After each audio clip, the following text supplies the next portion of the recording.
are an organization that serves over 20,000 individuals throughout the entire state of Ohio. I could absolutely give you our mission statement, but I feel like that's boring and it would take too long because it's so long. But what we do is we are a global movement. So we are associated with Special Olympics North America and even worldwide. And we provide sports as an opportunity to engage those with intellectual disabilities.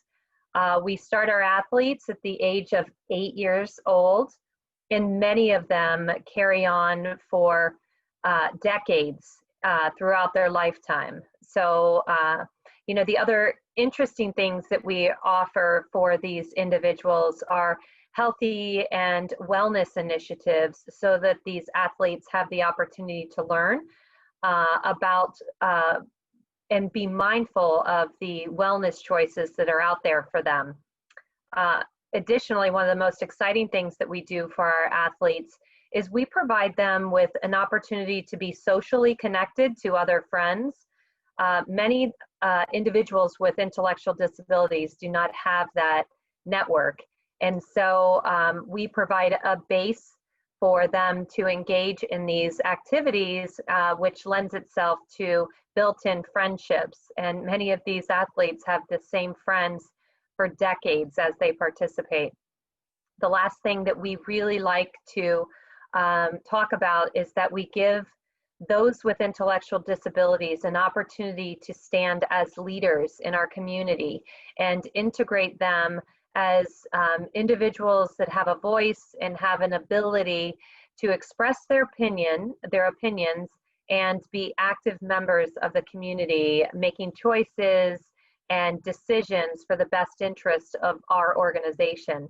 I'm so proud that we have a leadership council that's made up of 12 athletes throughout the state of Ohio, and we often reference them for their input, guidance, and recommendations for the betterment of their peers throughout the state. So that's in a nutshell what Special Olympics Ohio does. Thank you. Erica, you can probably go next. Awesome. Can you hear me? Great. So I am the assistant director at PBJ Connections, and our aim is to provide professional behavioral health therapy for children, adults, and families through horses, counseling, and nature. So we're primarily a mental health organization, but we also do some like psychoeducation and leadership programming for children. Beyond working with children, we can also work with the whole family unit. And then we work with other organizations like the James to address family systems that have been affected by cancer, hospitals to work with families affected by grief when there's a loss of a family member. And then we also work with just adults on an individual basis. So we're working with veterans, folks struggling with substance abuse, things like that.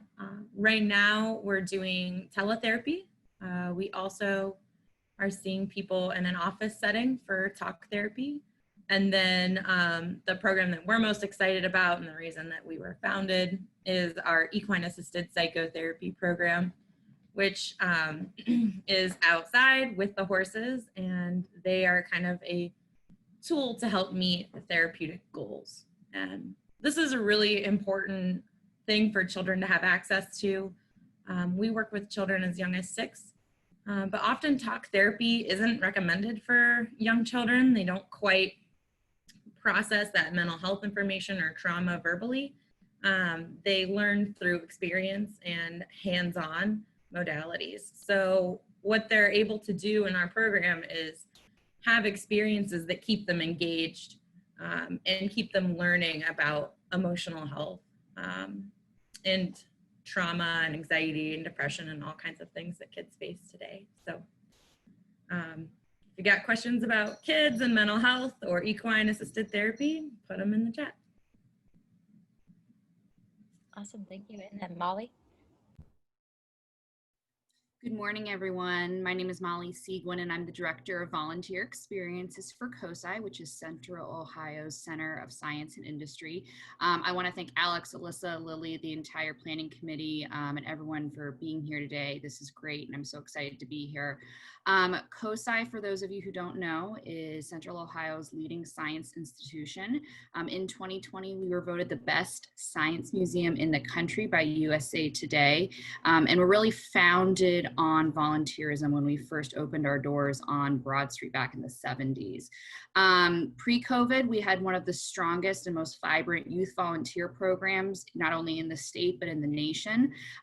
Post-COVID, we are working to pivot how we reach out to the community, what volunteering in a post-COVID world looks like, and how we can reach the most people possible with our science and technology, curriculum. So I'm really excited to be here today and to dive deeper into what we are doing now to reach out to the community.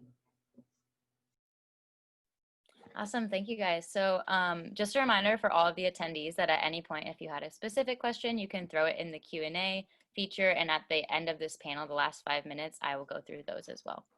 So to keep going, the question that's kind of on everybody's mind, so how have you each been impacted, or how has the pandemic affected your efforts in youth development?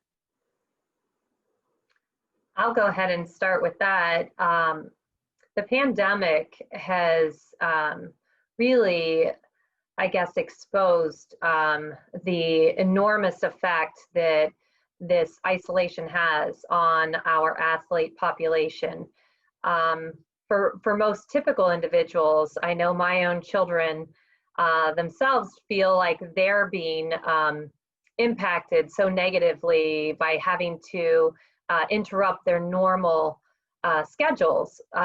Whereas with those that have intellectual disabilities, they don't quite comprehend, and they're not as clear-minded in understanding the reasons for the changes and the guidelines and all these rules that they're having to abide by.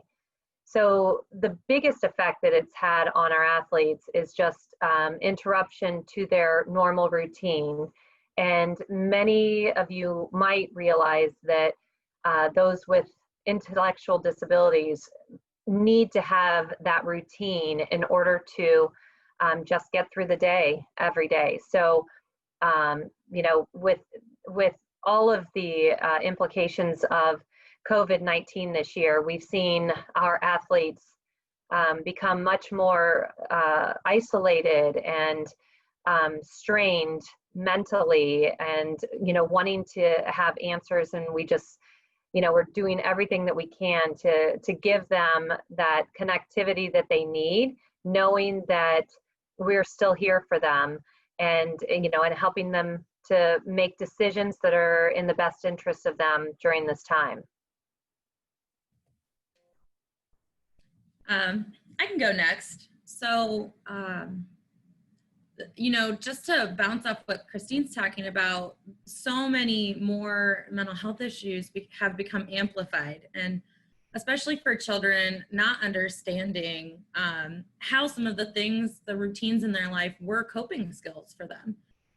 So, you know, a kid that's anxious or dealing with depression or dealing with some really difficult stuff in their life may have had the support of school, may have had the support of extracurricular activities, and now there's a lot of fear in their life, and there's a lot of uncertainty from their parents too. So actually, I don't have the numbers for August yet, but we broke records in July for the number of sessions we did, even though we had less availability because we have to do 15 minutes between each visit to disinfect. We can't have multiple families using locations at the same time. So it was really eye-opening for us that, you know, a lot of that isolation that happened in March and April is really still impacting people. You know, we're trying to be there and get people in as quick as possible, but every other mental health organization is too, and a lot of them aren't serving children. So we're doing our best effort to get children in quickly when they give us a call. But for a lot of kids, we saw, especially with the uncertainty about what going back to school was going to be like, we saw an increase in their anxiety and fear. So, you know, it's that thing of check on your neighbors, ask kids questions, and hopefully everybody's mental health can rebound.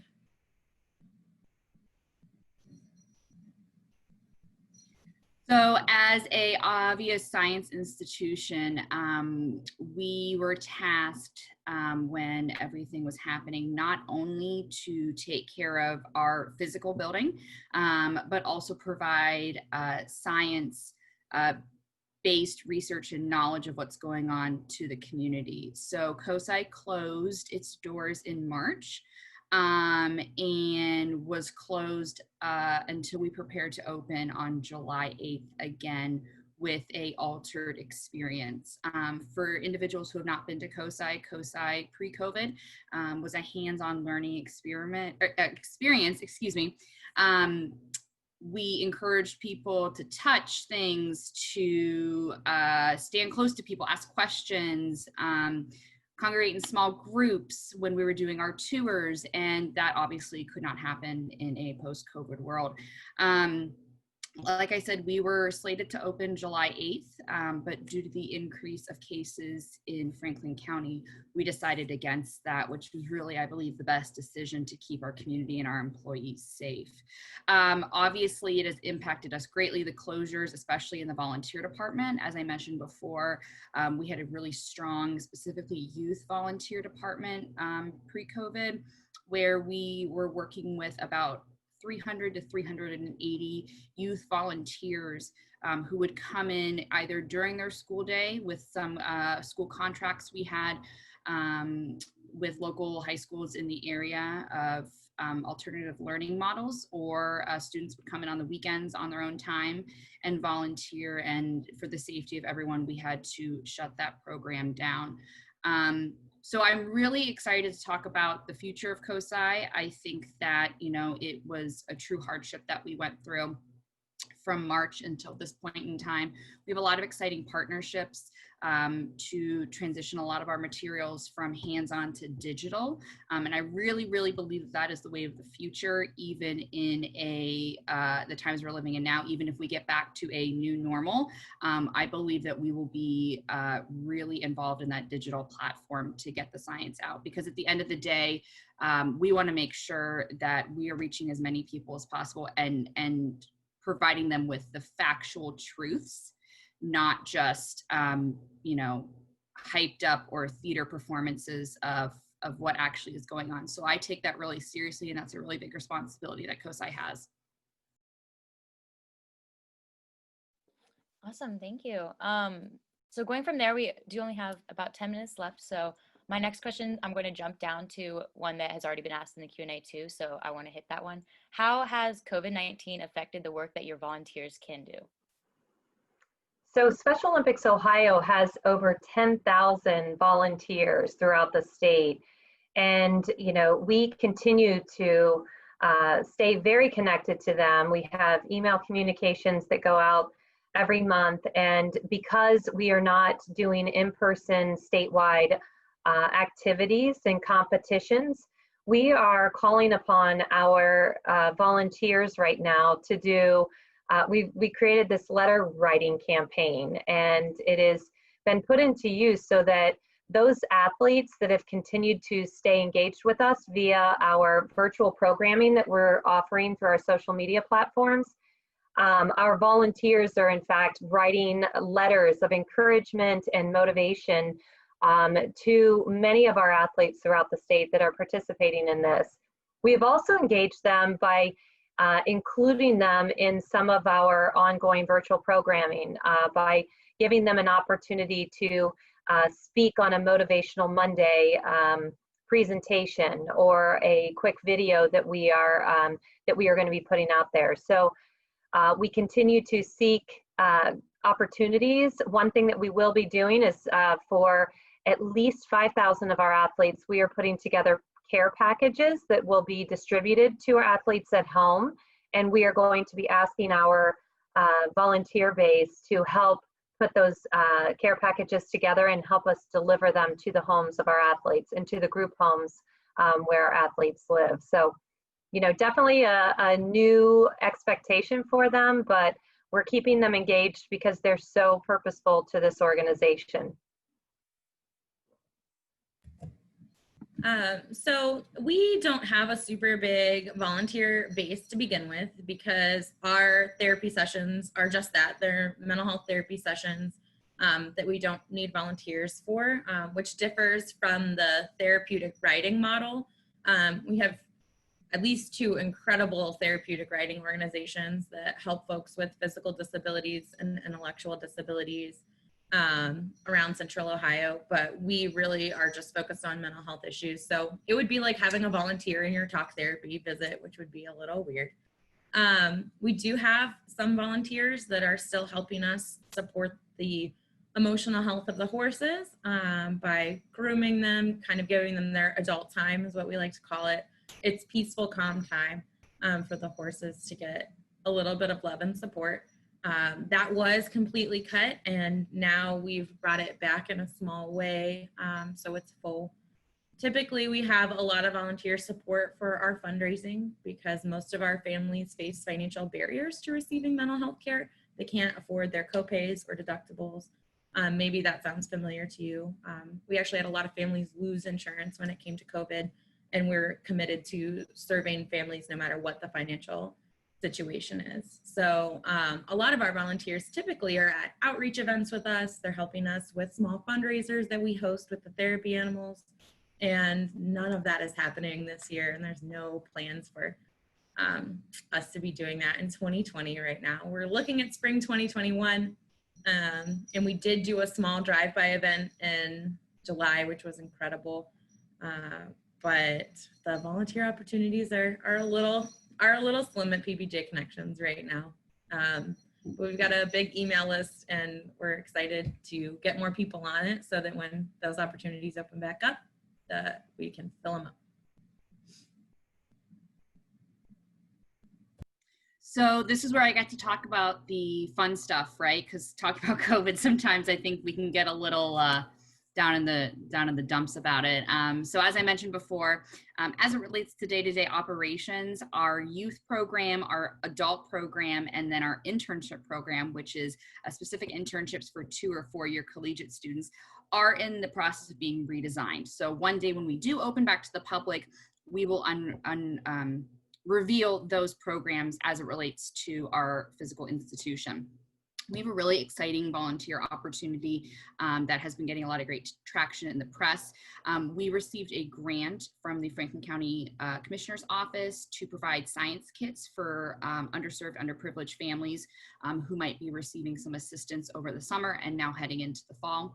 So our original partnership was with Children's Hunger Alliance. We partnered with them at their lunch pickup sites where families would come in and then they would get their food, and they would also get what we call a learning lunch box. So it's literally a box that is filled with science content and has a theme each week. So water, nature, space, things like that.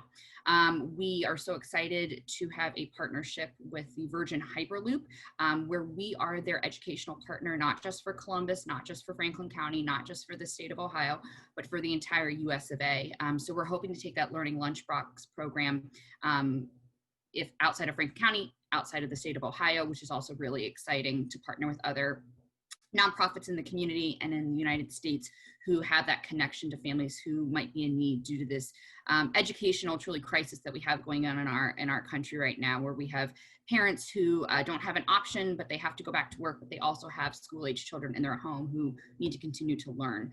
So it's a great partnership. The volunteer opportunity that we have is we are currently hosting in a safe environment, and I can talk with people about that further offline, groups of 10 to 20 to help actually build the learning lunch boxes. So groups come in for half a day. We have a whole safety procedure laid out. As a science institution, it's really our duty to do so. And groups go through and help us physically make the boxes. We are not allowing individuals to take these boxes out of COSI. So if an individual says, well, I want to bring 20 boxes to my home and I will just make them there, that's not an option at this time, but I will drop my email down in the chat if you are part of a student organization, a sorority, a fraternity, a service club that would be interested in learning more and seeing how you could actually physically come to COSI and help us get about probably 8,000 boxes in the next month to different community partners. I know that we are working on one right now with Franklin County Children's Services. So Alex, I'll drop my email down in the chat if that's okay. Yeah, definitely. Okay, so we only have a few more minutes, so I'm going to ask one of the Q&A questions if you all or just one of you wants to touch on it really quick, so we have only a few minutes. The question was, how is technology and technological literacy, like coding, detecting tech biases, being implemented into youth education and development? Does this differ from youth coming from other nations into the United States? Yes, so that is a great question, and I think an ever-developing question or way to reach out to youth here at COSI. So pre-COVID, we had a really great online learning platform where we were able to connect with students all over the world. One of my favorites was viewing a class taking place in Africa, where one of our science educators was able to teach coding and science literacy to individuals all over the world. We had a really exciting partnership with Egypt, which was just awesome to witness. Post-COVID, like I mentioned, getting information out about those areas through our Learning Lunchbox is one platform. We are also working with different specific organizations to put on online summer camps that would take place next summer. Also this year during spring break, that would have different themes, but also always come back to coding and STEM technology. So I know, and I'm not going to say this correctly, so please forgive me. I know that we are working with a group that does esports. So esports, I'm a little too old for that. I don't know if Erica and Christine can humor me in that one. So working on that. And then we have also some summer camps for some younger children. So maybe possibly ages kindergarten through second grade, and how to get them involved with coding as well. So some really exciting things are on the horizon for COSI as it relates to making sure information of STEM and coding is given out to the community on a tech base. So I would just say stay tuned for that. I don't have all the answers right now, but they are coming, and we are very excited for that because we truly do understand the importance of that.